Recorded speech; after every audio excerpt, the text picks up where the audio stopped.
여러분은 다음과 같은 말들의 뜻을 알고 있습니까? 먼저 카르페 디엠은 무슨 뜻일까요? 오늘을 즐겨라는 것입니다. 두 번째로 케세라 세라의 뜻을 알고 있을까요? 될 대로 되라입니다. 세 번째로 하쿠나 마타타는 무슨 뜻일까요?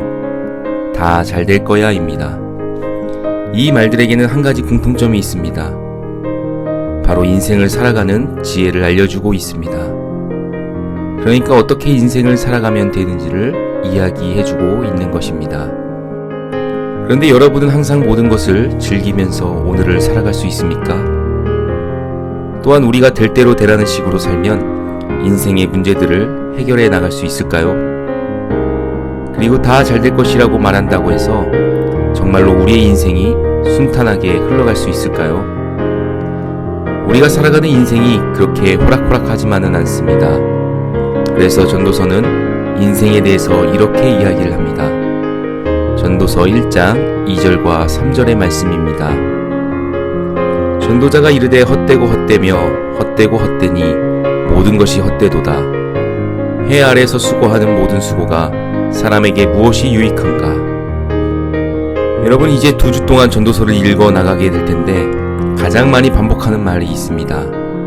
바로 헛되다는 것입니다. 이 헛되다는 말의 의미는 이렇습니다. 마치 허공에 바람을 잡으려고 손을 내뻗는 것과 같다는 의미입니다. 결국 우리가 살아가는 인생의 모든 것은 바람을 잡으려고 하는 것처럼 헛되고 무의미하고 공허할 뿐입니다. 여기서 전도자는 누구인가 하면은 예루살렘을 다스리던 왕이라고 나옵니다. 이 전도자는 어떤 인생을 살았을까요? 모든 것을 다 가진 사람이었습니다. 부와 명예와 권력, 그 누구보다도 많은 업적을 이루었고 많은 것을 가졌던 인생을 살았습니다. 그런데 남 부러울 거 없는 인생을 살았던 이 왕조차도 자신이 살아온 모든 인생이 헛되다라고 이야기하고 있습니다. 그렇다면 우리는 이제 한 가지 질문에 대해 생각해 봐야 합니다. 이와 같이 헛되기만 한 인생을 우리는 어떻게 살아야 할까입니다. 여러분은 어떤 인생을 살고 싶으신가요? 아니면 앞으로 인생을 어떻게 살아갈 건가요? 그 답을 한번 전도서를 통해서 찾아봤으면 좋겠습니다. 우리가 인생을 어떻게 살아가야 하는지 그 질문에 대한 전도서의 답을 먼저 말씀드리겠습니다. 결국 정답은 하나님 안에서 살아가는 것입니다. 어떻게 보면 하나님 안에서 살아가는 것이 진정한 인생의 행복이라고 말할 수 있습니다. 그래서 전도서 3장 11절에서 13절은 이렇게 말씀합니다. 하나님이 모든 것을 지으시되 때를 따라 아름답게 하셨고 또 사람들에게는 영원을 사모하는 마음을 주셨느니라. 그러나 하나님이 하시는 일의 시종을 사람으로 측량할 수 없게 하셨도다. 사람들이 사는 동안에 기뻐하며 선을 행하는 것보다 더 나은 것이 없는 줄을 내가 알았고 사람마다 먹고 마시는 것과 수고함으로 낙을 누리는 그것이 하나님의 선물인 줄 또한 알았도다. 하나님은 이 세상 모든 것을 지으신 분입니다. 우리를 지으신 분이기도 하죠. 그래서 우리는 본래 우리를 지으신 분, 하나님을 따라서 살아갈 때만이 하나님께서 주시는 인생의 많은 선물들을 기뻐하고 누리면서 살아갈 수 있게 됩니다. 그러므로 여러분, 하나님 안에서 살아가는 것이 우리가 인생을 인생답게 살아가는 것입니다. 왜냐하면 하나님은 우리의 인생을 아름답게 빚어가시는 분이기 때문입니다. 이사야 64장 8절은 다음과 같이 말씀합니다. 여호와여, 이제 주는 우리 아버지시니이다. 우리는 진흙이요 주는 토기장이시니 우리는 다 주의 손으로 지으신 것이니이다. 이 말씀을 보면 하나님과 우리의 관계를 토기장이와 진흙으로 비유하고 있습니다. 토기장이는 진흙을 잘 바르고 예쁘게 빚어서 아름다운 작품을 만들어내는 사람입니다. 이렇듯 아무리 우리의 인생이 진흙처럼 보잘것없어 보일지라도 토기장이가 되신 하나님은 우리의 인생을 아름다운 작품으로 만들어내듯이 그렇게 빚어가신다는 사실을 우리는 기억할 필요가 있습니다. 앞에서도 이야기했듯이 아무리 모든 것을 다 가지고 모든 것을 다 이룬 왕이라고 할지라도 그 왕은 자신의 인생이 헛될 뿐이라고 이야기했습니다. 그러나 가난한 사람이든 부유한 사람이든 높은 사람이든 낮은 사람이든 간에 그 누가 되었든 간에 하나님 안에서 살아간다면 하나님은 그 사람의 인생을 아름답게 만들어 가실 것입니다. 하나님은 그 사람의 인생을 아름답게 빚어 가실 것입니다. 그렇다면 여러분, 우리는 하나님 안에서 어떻게 살아갈 수 있을까요? 다시 말해서 하나님 안에서 살아간다는 것이 어떻게 사는 것일까요? 바로 3장 14절과 5장 7절은 다음과 같이 말씀합니다. 먼저 전도서 3장 14절입니다.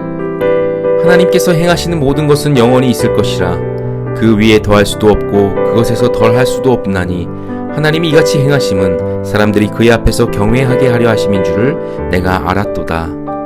5장 7절의 말씀입니다. 꿈이 많은 헛된 일들이 많아지고 말이 많아도 그러하니 오직 너는 하나님을 경외할지니라. 하나님 안에서 살아가는 것은 곧 하나님을 경외하면서 살아가는 것을 말합니다. 여러분은 하나님을 경외하면서 살아가고 있으신가요? 하나님을 경외한다는 말이 무슨 뜻일까요? 영어로 된 성경에서 보면 fear God이라고 나옵니다. 하나님을 경외한다는 말은 fear, 곧 두려워한다는 말입니다. 그래서 저는 이 말을 이렇게 이해합니다. 하나님이라는 존재가 어마어마하게 느껴지는 것입니다. 도저히 말로 표현할 수 없는 감정을 느끼면서 말입니다. 더 쉽게 설명하면 하나님을 결코 가볍게 여기지 않는 것입니다. 내가 정말 마음을 다해 찬양하고 경배해야 할 대상인 하나님을 향해 압도되어지는 것이 바로 경외함입니다. 이처럼 하나님을 경외하는 사람에게는 이런 약속이 주어지고 있습니다. 시편 25편 14절입니다. 여호와의 친밀하심이 그를 경외하는 자들에게 있으며 그의 언약을 그들에게 보이시리로다.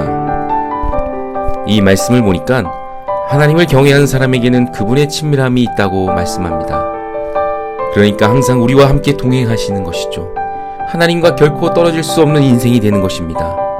그러므로 여러분, 항상 하나님을 경외하는 마음으로 하나님을 예배하며 살아가기를 바랍니다.